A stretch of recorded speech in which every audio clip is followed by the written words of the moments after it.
Scarlett Stanhope, aka the Biz Hippie, teaches coaches to conquer their finances and their own worth so they can fully be supported by the work that they love.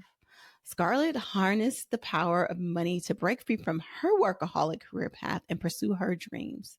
She uses a combination of tangible money management strategies as well as a variety of coaching techniques to help her clients transform their mindsets and relationship to money, allowing them to strategically achieve their goals and live their best lives. What's up, my financially intentional people? Today I'm joined with Scarlett Stanhope, and we're going to talk about some money mindset things, some shifts that need to happen in order for you to really, really build the wealth that you need for you and your family. I really feel like in order to be able to do anything with your finances, to get to a place where you can make the changes that you really need and for the changes to actually stick, you have to do that mindset work.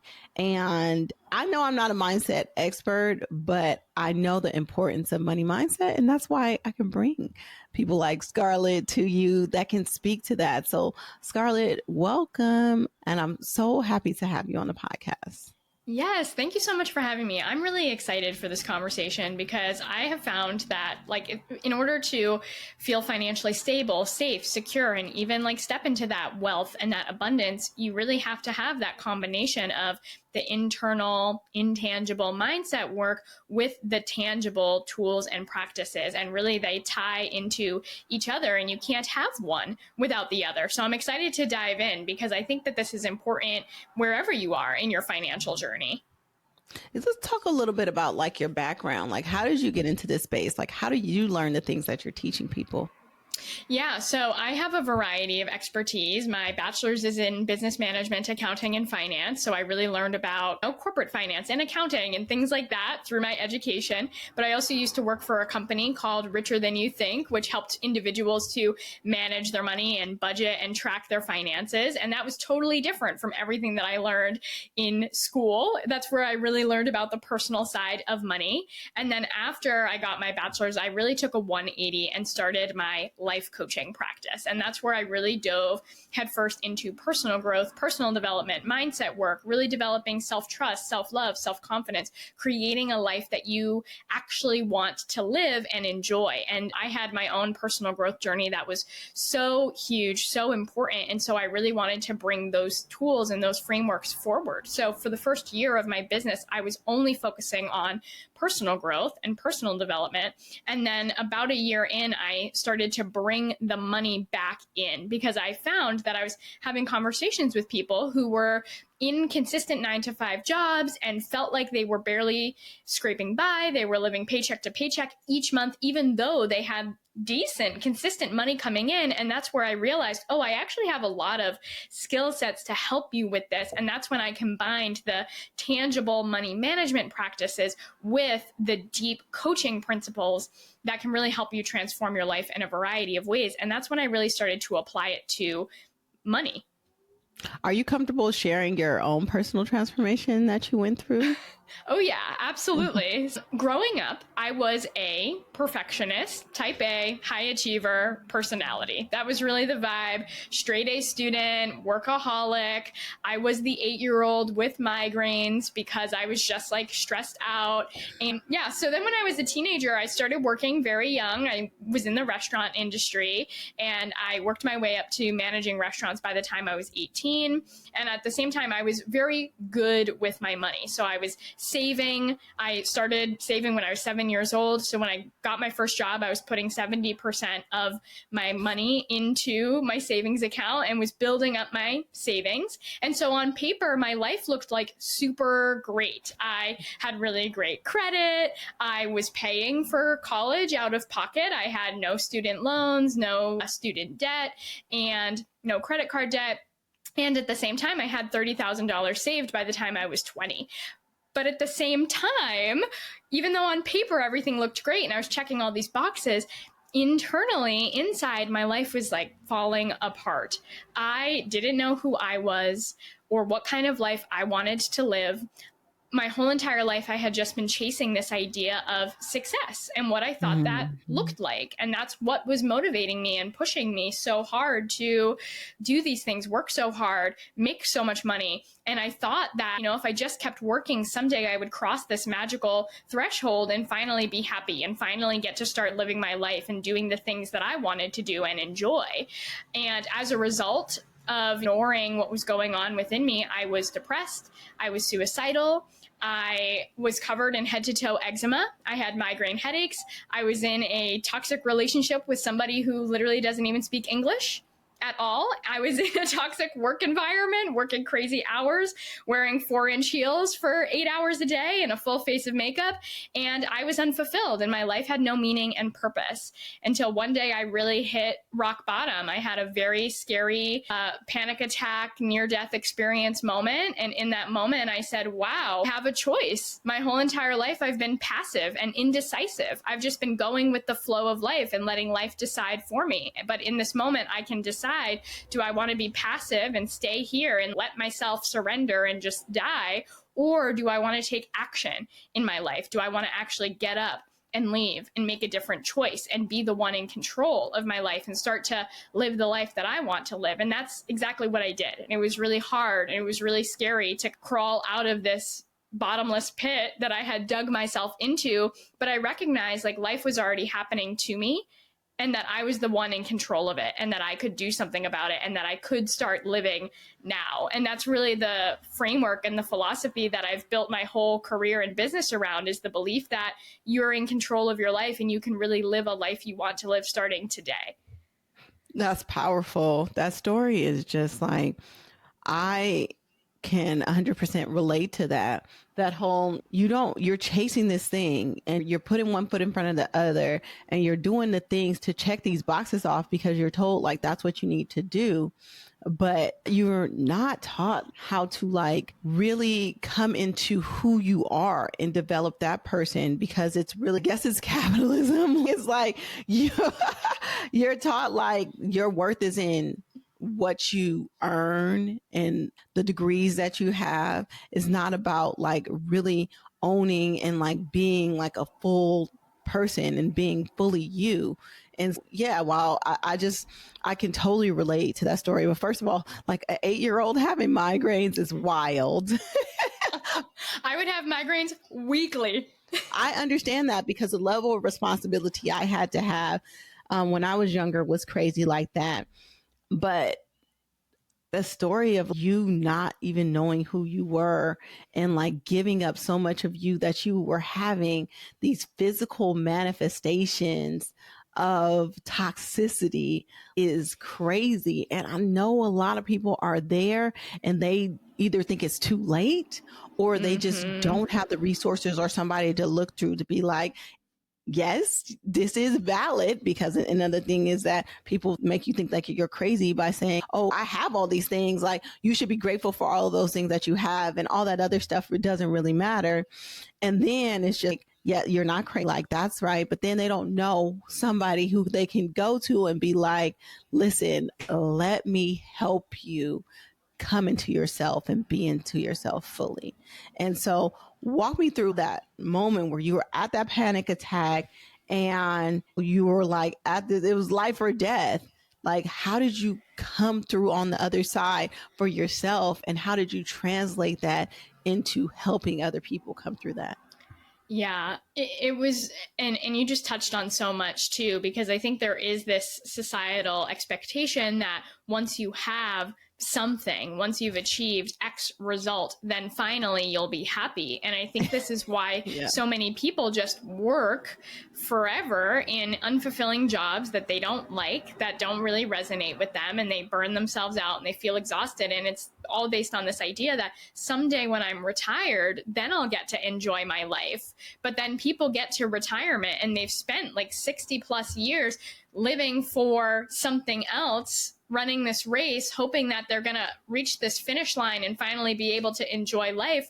And then you get to that point and you're I don't know who I am. I don't even know what enjoying life looks like, because I've never had the opportunity to do that before. I've never trained myself to enjoy life, when really it has to start from within. And that's really what I discovered on my journey was, first of all, it was slow and steady. I had this moment in time and it did not change overnight. It took me several years to really just crawl out of that hole, first and foremost, and then several years, like, start to rise up from there and really start to create a life that I love. But what it really came down to was first making active decisions in my life, making choices about who am I really, what's important to me, what kind of life do I want to live, and what does enjoying life actually look like, and how can I choose to do more of that? How can I move towards the things that are really important to me? And it took a lot of peeling away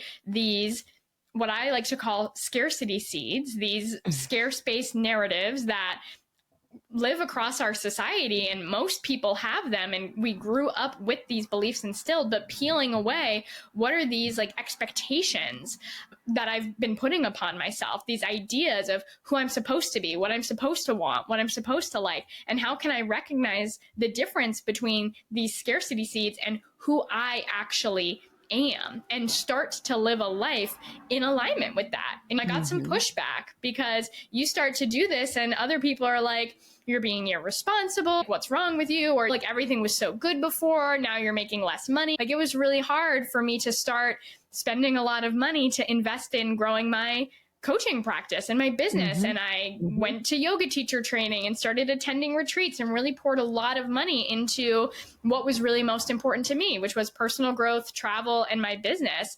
And so being able to choose the life I genuinely wanted to live, the more and more I discovered myself, was a constant practice that took a lot of resilience and courage. Yeah. And it just goes with that narrative. Like, I really feel people only have one version of success. And once you try to question that, or you go up against that, and you're just like, no, like, success for me is making sure that I live a fulfilled life. People think that that's like naive and stupid. And well, what does it matter? Like, really, it's about hitting these goals and doing these things. And like, once that narrative is changed, it's like, ooh, something is wrong with her. Are you okay? Do I? But that's the whole thing. Like, real success is going to look weird because it is not common. It's not. And it's a hard journey because not only are you going through this discovery process, which is really, really hard, but peeling back those layers that have been imposed on you by society and what things are supposed to look like. But for you, the conditioning that happened, you can't just shift it overnight, even though you know that you need to change. And so this double rung thing, like, you're bucking against the system, and then you're bucking against your internal instincts that are telling you that you need to just be comfortable and conform. Yeah. So, yeah. And I think that a lot of people know that they need to do it, but it's scary. And there's a lot of comfort in just staying the same, and nothing happens in a place where you're comfortable. Change always has to happen outside that comfort zone, but people know that inherently, but taking that step to actually do something about it, most people cannot. Yeah, totally. It's really scary, and it's hard because you are going against the grain of what we've been taught, really.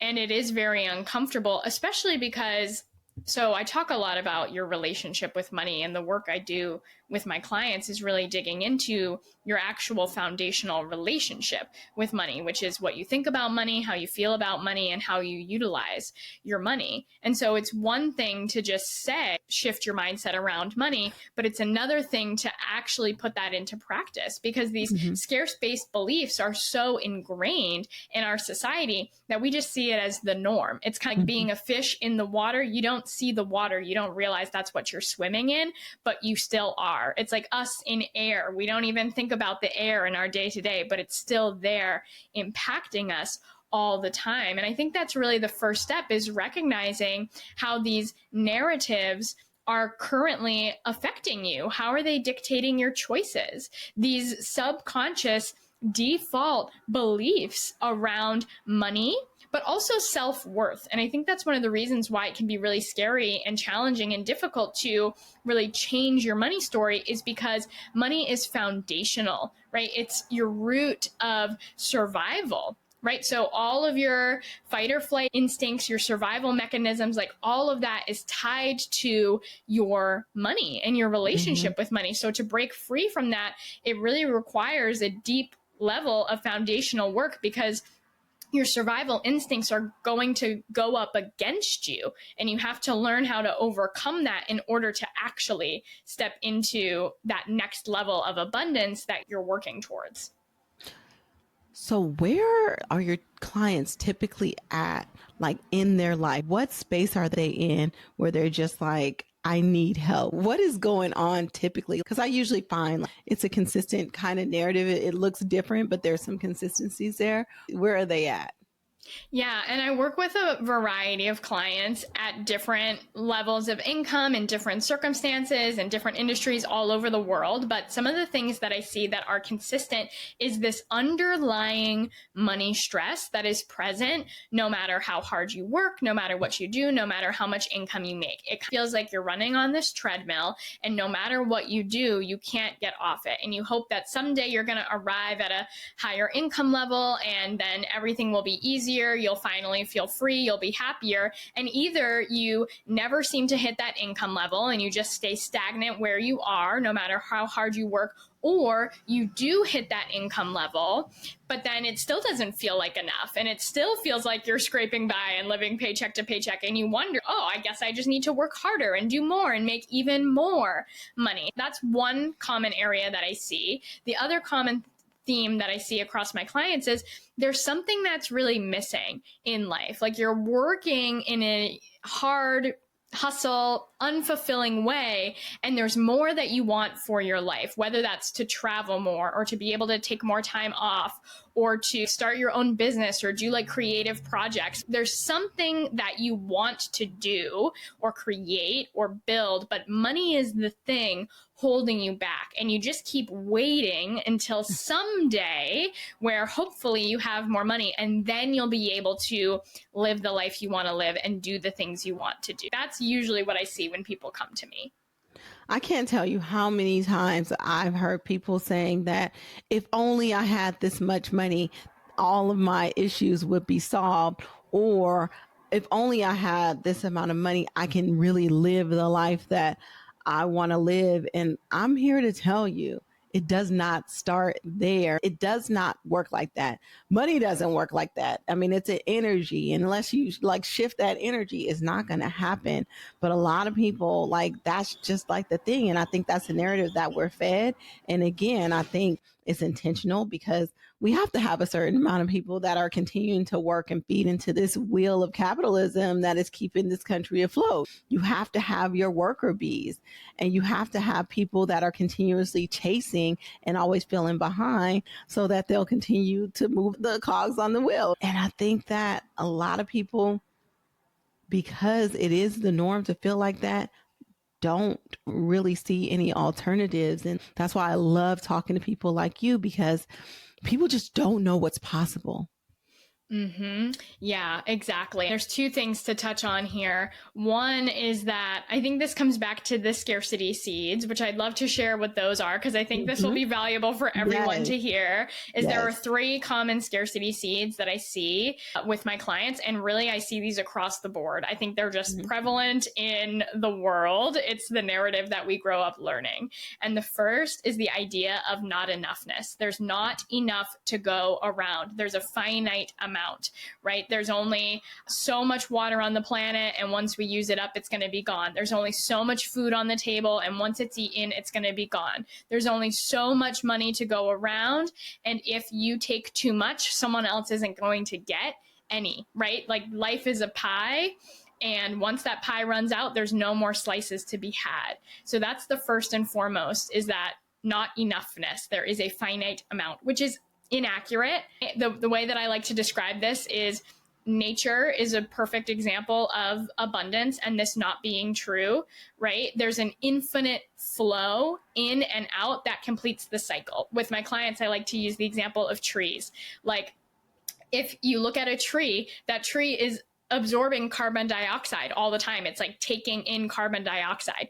Now, no one's telling the tree like, oh, you better not take in too much carbon dioxide, because if you do, then the world's going to run out of carbon dioxide. There's a finite amount of it. No, that's part of the process. It's part of the cycle. That tree, like taking in carbon dioxide, is then putting out oxygen, which we need to breathe. And so money is a cycle that flows. It's not a finite amount of it. When you spend it, you're moving the flow, you're moving the current along so that there is a flow throughout the world, and that flow will come back to you, just like all the rivers in the world, like the water is flowing around the world. So that's the first one, is not enoughness. The second one is worthiness. Like, I'm not worthy and deserving. This can also look like I'm not good enough. Your money ties into your self-worth in really deep ways. Whatever you learned in childhood of I'm not worthy and deserving of love or attention or affection, I'm not good enough, I need to work harder, I need to get better grades. And then once I do more, once I'm better, then I'll finally be worthy and deserving. But again, this comes back to like, you are innately worthy and deserving simply by existing alone. Same thing with the tree example. I could say like, oh, tree, you're not worthy and deserving of receiving carbon dioxide. Like, you're not good enough. But that's ridiculous. Like, of course, the tree's existence alone means that it's not only worthy of that flow of carbon dioxide and oxygen, but it's also required to keep the world afloat. So that's the second one. And then the third one is what I like to call starving artist syndrome. And this is the idea of either or. Either I can have money and be solid and financially stable, but hate my life and hate what I do and be miserable in my work and my job.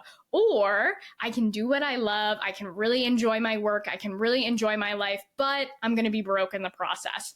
And it's either or, but not both. And again, I also believe that this is inaccurate, because the more you do what you love, the more you serve your purpose, the more you contribute to that natural flow, which leads to abundance, not just for you, but also for the whole entire world.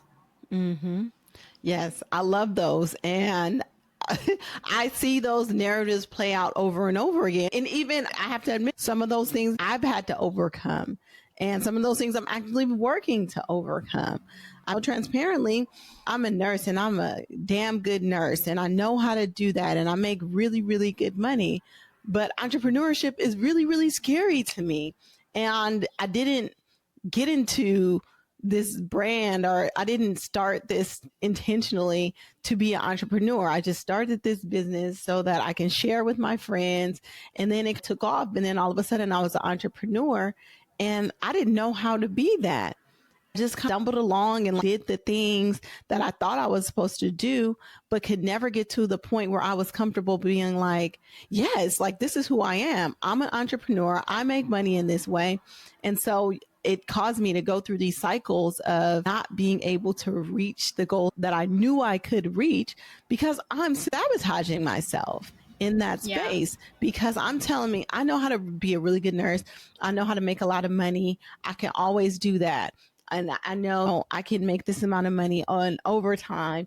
But in order to do that in this business, this is what I have to do. And like, you're selling this story to yourself, which is just holding you back. So that's my story. But in the people that I work with and the people that I see all of those scarcity seeds. Like, I see all of those things. Like, and I just am like, no, you don't have to live in that space.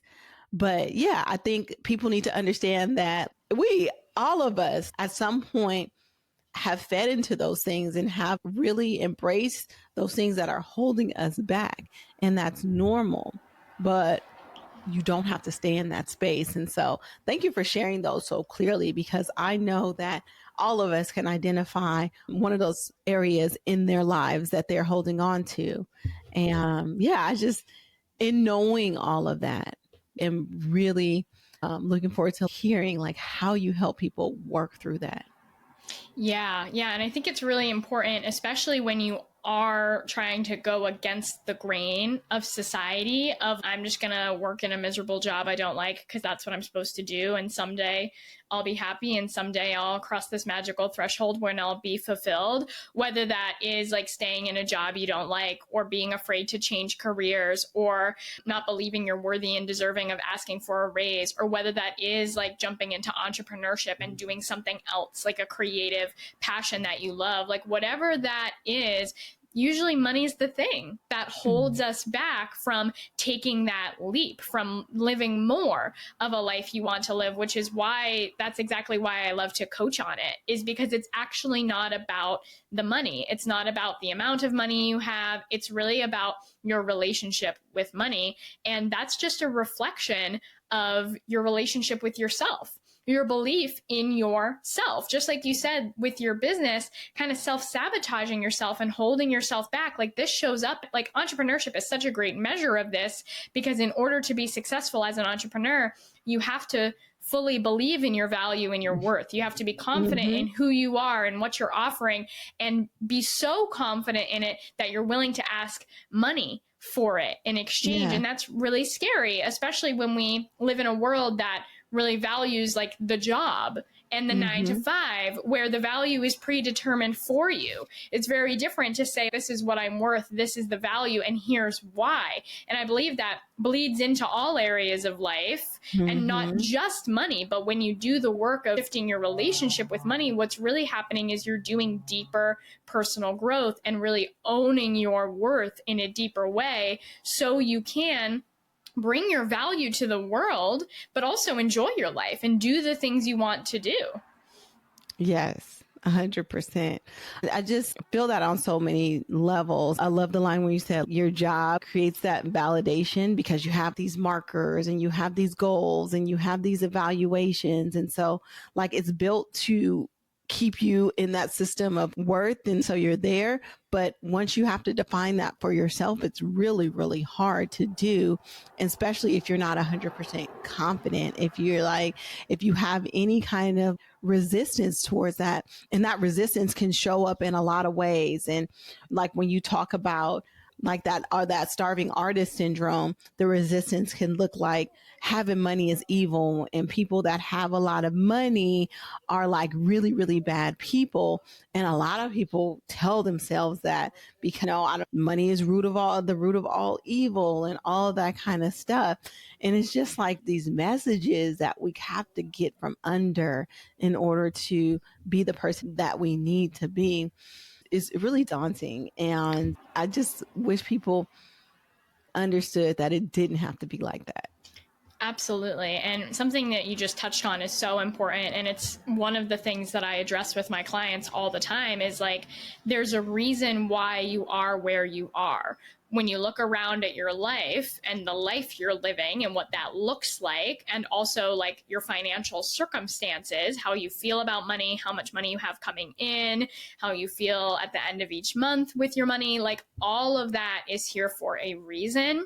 And that reason is because you're creating it in some way. There are subconscious parts of you, likely that you're not even aware of, that are keeping you in this situation and in these circumstances because of these different beliefs and narratives around money. Now, consciously, you might be thinking, like, yeah, of course I want more money. Like, more money sounds great. In fact, I'm spending so much time thinking about it. I'm spending so much time like working hard to actually get more money, right? You might think that that's all you care about and all you want. And yet, under the surface, there are these beliefs and narratives that you might not even be aware of that are actually showing up and self-sabotaging you, keeping you stuck, holding you back, and keeping you in the comfort zone that is your current life. And this can show up in so many ways. It could be like mom and dad fight about money, and therefore money makes people fight. So if I get a lot of money, then I'm going to start fighting with people. Or like mom says, people with a lot of money just have life handed to them, and I don't want life to just be handed to me. I want to be independent and work hard and make sure I earn, my success. And therefore, like, it's wrong for me to just suddenly be handed a lot of money. Like, that way I'm not in my suffering. That makes me a good, valuable person. in, right? There's these narratives under the surface, whether you're aware of them or not, that are keeping you where you are. And you can know that they're here based on where you are. If you didn't have them, you wouldn't be where you are. You would be the millionaire that you consciously want to be. And so uncovering what are the scarcity seeds? What are the beliefs? What are the parts of you that are subconsciously keeping you where you are? Because even if you ignore these things and you ignore these parts and you're like, I'm just going to keep pushing ahead, keep doing more, keep working harder, keep staying on the hustle train and making more money, these subconscious parts are going to keep impacting you and self-sabotaging you and holding you back no matter what. So you might as well just address them and heal them and work with them so that you can break free from them and really step into the money that you consciously desire. I love that. I love that. How do you get your clients there? What the exercises do you go through with them? How do you identify that in your clients and how do you help them work through that? Yeah, so I have a 5-step framework that I walk my clients through. The first one is one we've already talked a lot about, which is uncovering scarcity seeds. This is really deep self-awareness work to recognize what are your current thoughts, feelings, beliefs, and patterns around money, but not just about money, also about your own self-worth and also about the world. And this is really uncovering what are the patterns, the habits, the parts of you that are keeping you where you are now? How are you creating this current situation and these current circumstances that you're living in? And bringing awareness to that relationship with money, that internal money story, is really powerful because once you see it, you can start to change it. But before you see it, you can't really do anything about it. So that's step one, is recognizing how are you creating what you're creating? What's your internal money story?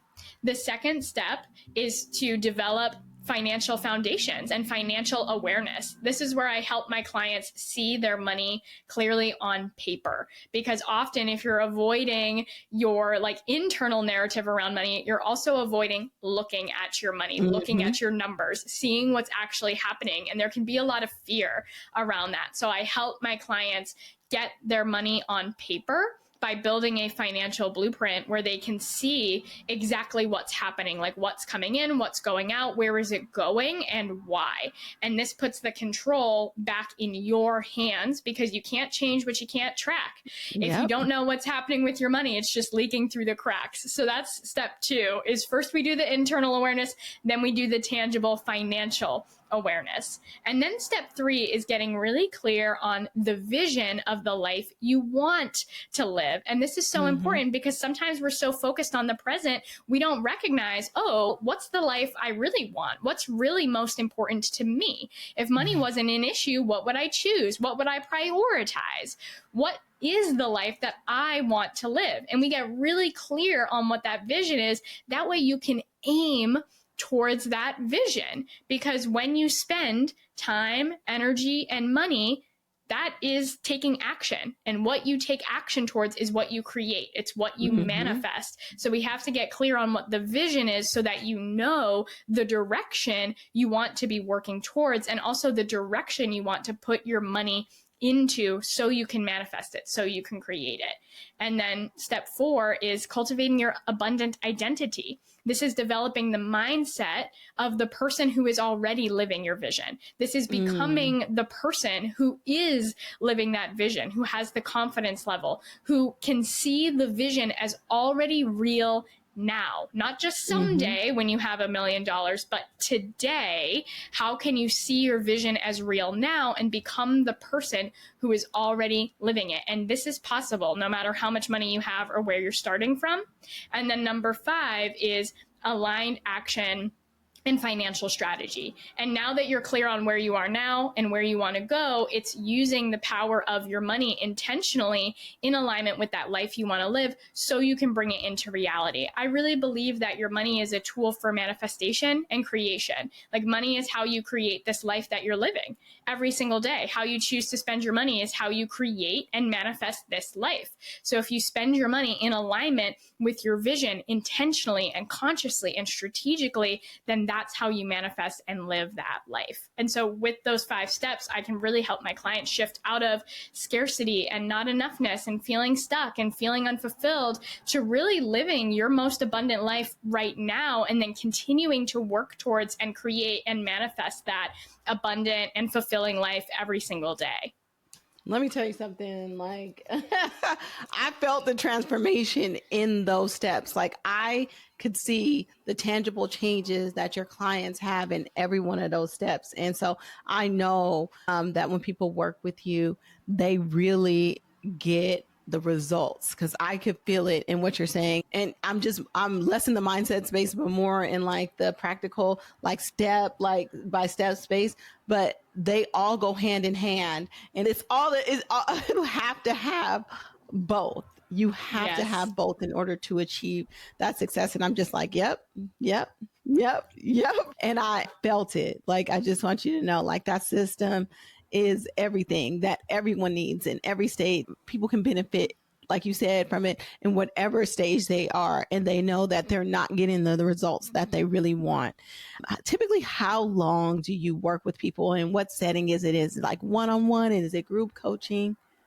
Yeah, that's such a great question. And I want to touch on what you said too. Like, you really do need both, like the tangible and the intangible. Like, otherwise it doesn't work. You can know all the things you're supposed to do, but you're not going to implement them if you're holding yourself back subconsciously. Like, it's just not going to happen.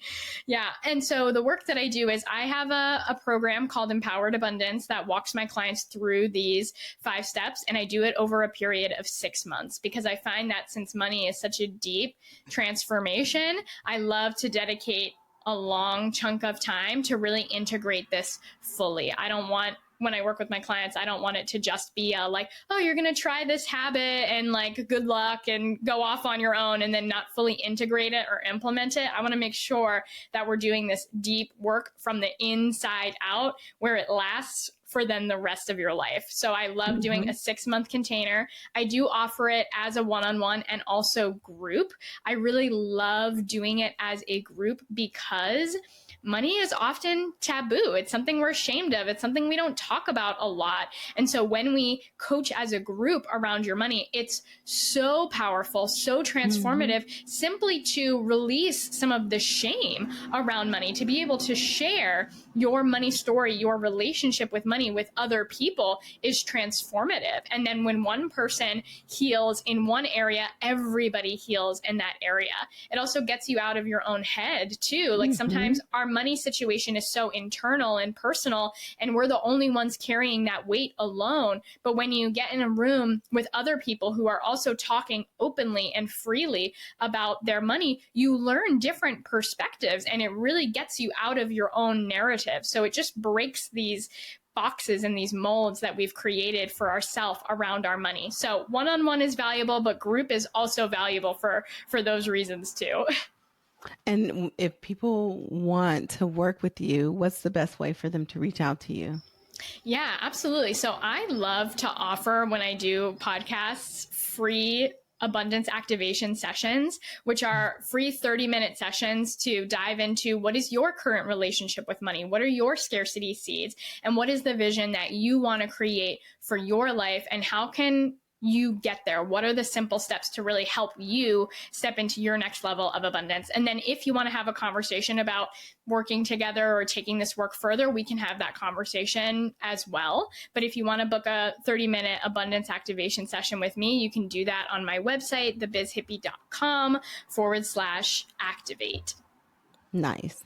And that link will be in the show notes. But Scarlett, this has been an amazing conversation, something I didn't even know I needed. And it's been great. And I can just feel your energy. And I know that the impact that you're making on the world is phenomenal.